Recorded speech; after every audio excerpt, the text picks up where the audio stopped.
Morning, church. Morning. Let's get our reggae on.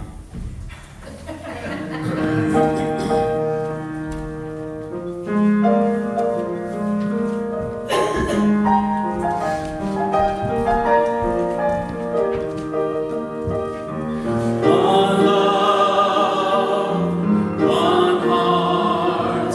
Let's get together and feel alright. Hear the children crying. Hear the children crying, saying, let's give thanks and praise to the Lord, and I will feel alright. Saying, let's get together and feel alright. Whoa. Yeah. Good. One Love, People Get Ready, was first recorded in a ska style by Bob Marley's original group, The Wailers, in 1965. An updated version in reggae style was released in 1977 by Bob Marley and The Wailers. Most of the lyrics to the verses are an interpretation of a song called People Get Ready by The Impressions and written by Curtis Mayfield. In 1976, as Marley was writing this song in the turmoil of the Jamaican elections, he had supported Michael Manley in the election of 1972, but while Marley was by far the most popular person in Jamaica in 1976, he refused to get involved in divisive politics around him again. Instead, amidst the violence of his country, he chose to open his own home, Hope Road it was called, to the youth that he often felt bore the burden of the political upheaval of his time. Hope Road became a safe house for people with nowhere to go. Journalist Vivian Goldman was with Marley and remembers him working on the song while sitting on his small bed, surrounded by visitors in his home. A song that was both peaceful and angry at the same time. The song itself was both an indictment of the self-righteous who trample the innocent under their feet and a call to the radical unity of love. Given all the suffering that he saw around him, hear the children crying, Marley questioned the dirty remarks of the political world. He wondered, is there a place for the hopeless sinner who has hurt all mankind just to save his own beliefs? For such people, Marley calls us to have pity because he says their time is running out. For those who exploit others for their own ends, their chances grow thinner. After all, it was as it was in the beginning, so it shall be at the end, and the time for such immoral shenanigans is dwindling. Jesus won't stand for such evils for long, and the creation is going to be renewed. In answer, the overwhelmingly hopeful chorus of the song invites us to have one love, one heart, right? Sure, Jesus is coming, and people today are as divided and as hurtful as they were then. There are disagreements about the best ways to deal with the world's problems. Even within our ranks of Christian believers, we have different opinions, don't we, about how to handle our issues. There are still radical inequities alive and well in our world with regard to race and class and gender, not to mention if you happen to be gay, bisexual, or transgendered. But as we struggle with all the ways in which we differ, Marley's chorus still offers us an important word of unity. Can we find the courage to still have one love, one heart, even when we disagree? Can we set aside our need to be right long enough to get together and feel all right? It may seem sometimes that we're headed for some holy Armageddon, as he would have said. But Jesus told us that blessed are the peacemakers, and I'm still hopeful we can get together in time to avoid our doom. We still have a tremendous hope in Christ Jesus, who teaches us to put love before our rightness and concern for our neighbors above our own selfishness. It's pretty simple, really. It's just one love, one heart. So let's get together and feel all right.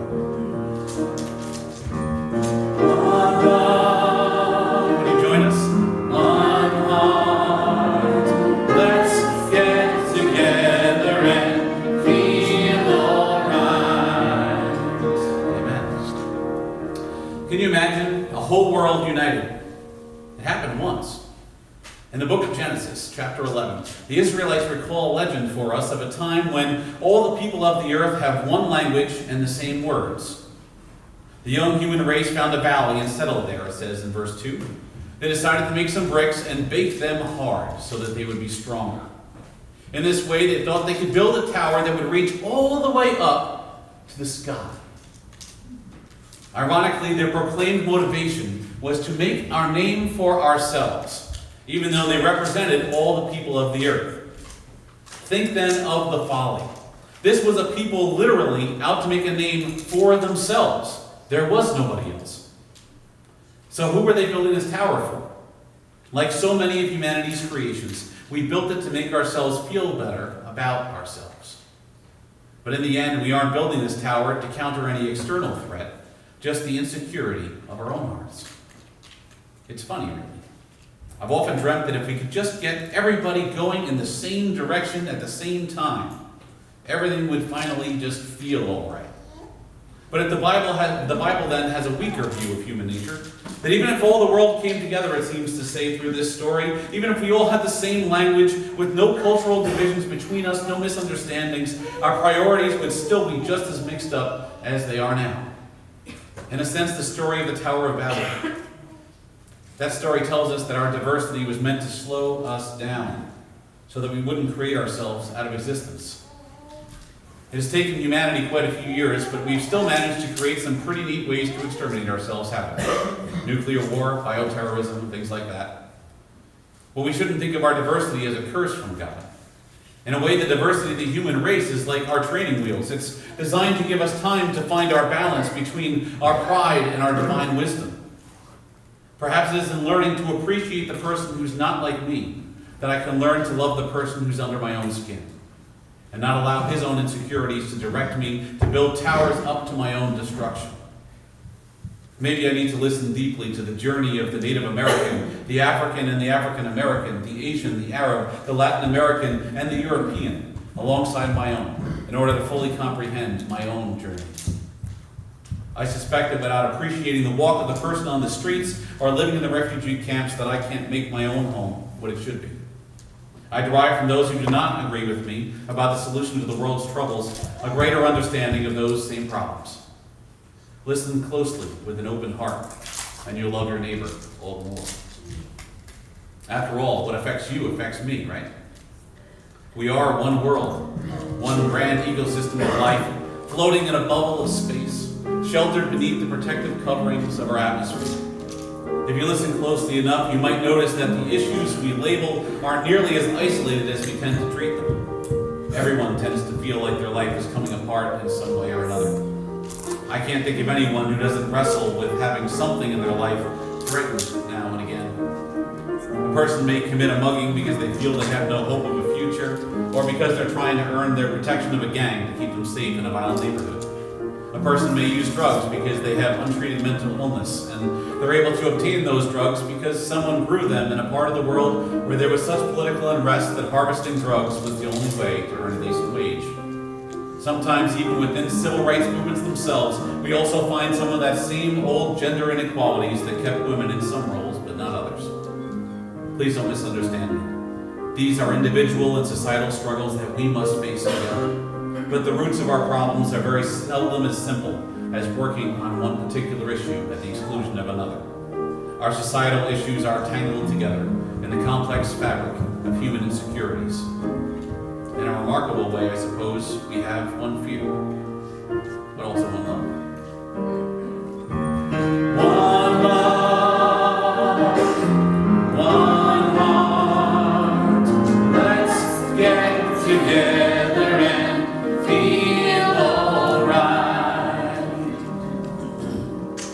So perhaps Bob Marley's way is the path away from that fear, since 1 John 4:18 reminds us that perfect love drives out fear. Isaiah 49:8-13 that we read this morning describes a time when the Lord answers the prayers of the people. At the right time, it says, on a day of salvation. God's chosen people have been guarded and given as a covenant to the people to restore the land, saying to the prisoners, come out, and to those in darkness, show yourselves. God makes the way plain, turning mountains into roads and building up highways so that those who are far away will be able to come together again. And who is the guide to all this? It is the one who has compassion for them, it says in verse 10. Keep waiting for Jesus to come and lead us together, to come home, lead us to come home together, right? Isn't that what we wait for? But what if the person being called for here is really you or me? What if God is waiting for us to learn compassion and even to learn to love each other? Look around at all the beautiful peoples of this world. Each and every one of us is created in the image of God. Each of us is unique and has something that only we can bring to the world. The glorious diversity of us all means that we have every good gift that we need to come together. If we can learn how to love our differences so that we can love ourselves. Because how can we love God, whom we can't see with our eyes, and not love our brothers or sisters who we can see? I'm paraphrasing 1 John 4:20. It's time for us to appreciate the gifts of the nations, for they are, after all, the gifts of God. It's time for us to have one love, one heart, and to give ourselves over to caring for each other. Because we're all connected in this incredible, beautiful world, and God is calling us home. It's not a home we have to build up to the sky. It's the one we have to love before we can see. So let's sing one love, one heart together in its entirety. You follow along in the insert of the bulletin.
Amen, church?